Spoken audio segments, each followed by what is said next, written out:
All that remains, all that you see, is embers and ashes. Today, white balance.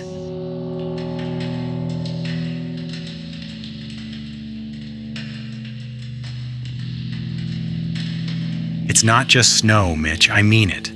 The white is reclaiming the ground. The countdown started, can't you see?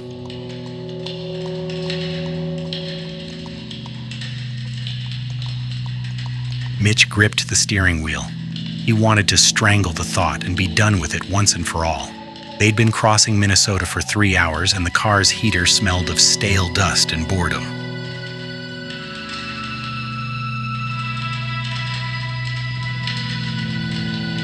Back in Gary, they'd have knocked some sense into you for talking that kind of crap, Elias. Seriously, it's snow. Plain old snow. Frozen water, for God's sake.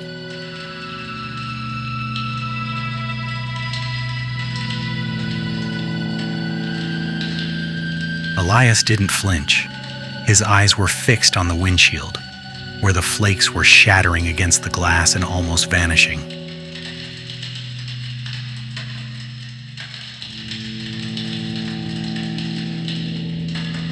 You see it as water because you need it to be water so you don't lose your mind. But look at the signs, the guardrails. They're gone. It's not that the snow's covering them. It's that they aren't needed anymore. The world is stripping everything down. You and I are the only noise left on this mile.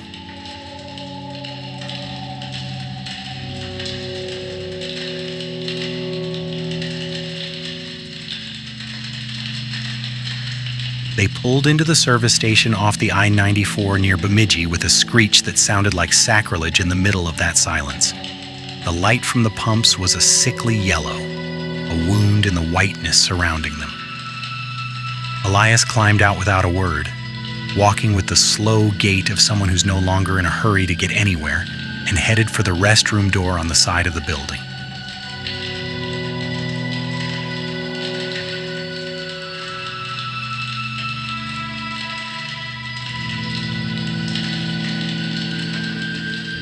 Mitch stayed behind for a moment, breathing in the frigid air that had slipped through the open door. He got out, filled the tank with numb fingers, and went inside to pay. On the counter, nestled between boxes of expired holiday treats and gas station cassettes of the Beach Boys and Waylon Jennings, he saw the Bigfoot. It was a cheap plastic figurine on a wooden base. The Mood Sasquatch, the cardboard tag read.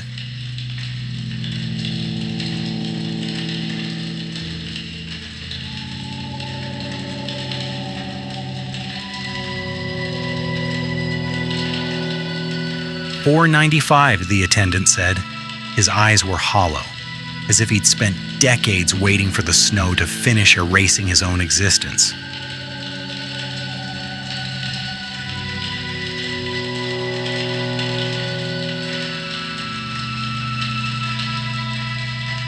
Mitch bought it with a sudden surge of spite.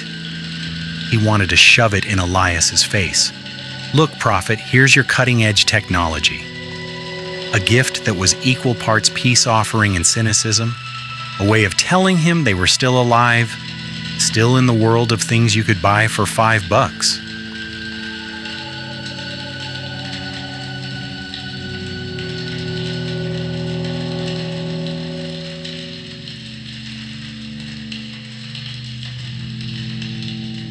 He went back to the car. A streetlight illuminated the restroom door, which remained shut.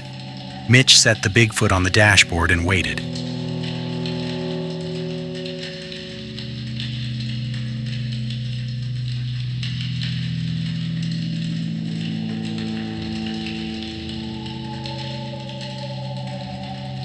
He pulled a Marlboro Red from his pack and struck a light. The smoke mingled with the foul air from the heater, creating a thick haze that clung to the glass. Through that yellow filter, the restroom door looked like a blurry smudge, a relic of architecture resisting the urge to be swallowed by the white.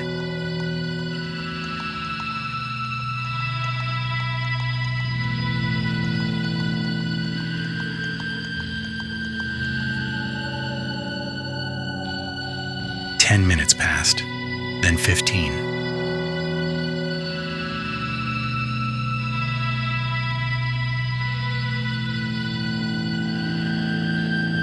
He looked at the Sasquatch. It should have been blue. The box said the color changed with the temperature, and outside there was enough frozen water to flood the entire state. But the Bigfoot remained a bright, defiant electric green, a mid-August green.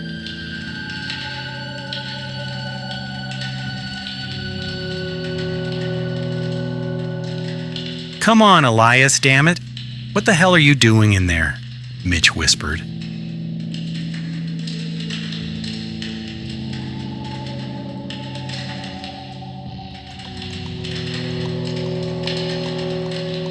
The silence of the North Woods began to seep through the window seals, a heavy, jarring silence that almost made him hallucinate. Mitch rolled down the window slightly to flick his ash, and the cold cut in like a blade, but it brought no sound. No distant rumble of a semi, no hum from the power lines, no crunch of snow.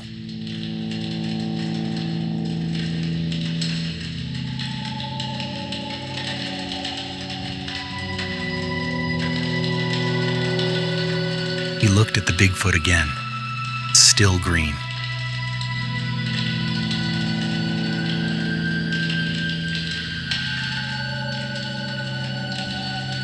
In that lethargic silence, he almost began to understand what Elias meant by simplification.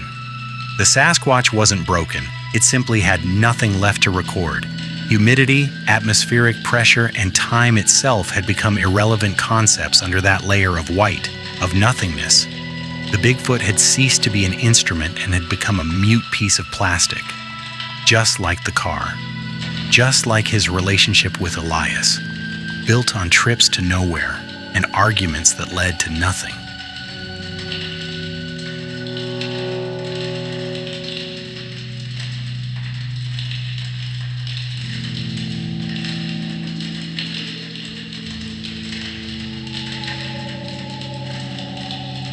Mitch imagined Elias inside the restroom, standing before the mirror, watching his features blur until they were nothing but a smooth surface. No nose, no eyes, no name, just white. Elias wasn't taking his time. He was finishing his own erasure.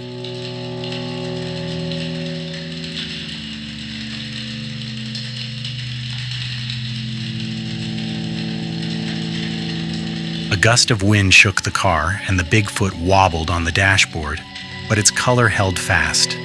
A perfect green in the middle of a world that was starting to cease to exist.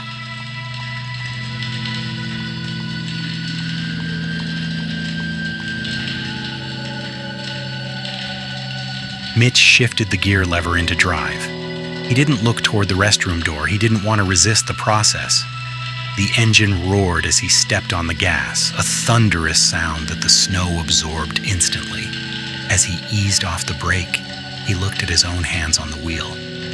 Under the green glow of the instrument panel, his skin looked paler, almost translucent.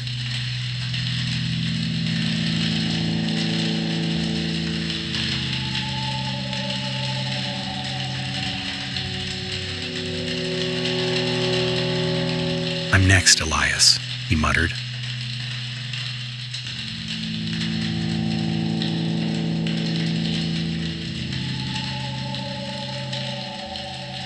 The car moved forward slowly, carving 2 black gashes into the virgin snow that closed behind him long before he could look in the rearview mirror.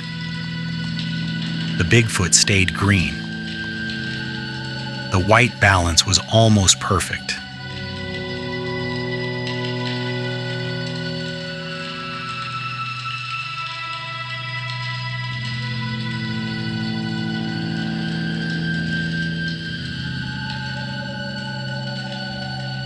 The fire is out. Remember, only embers and ashes remain.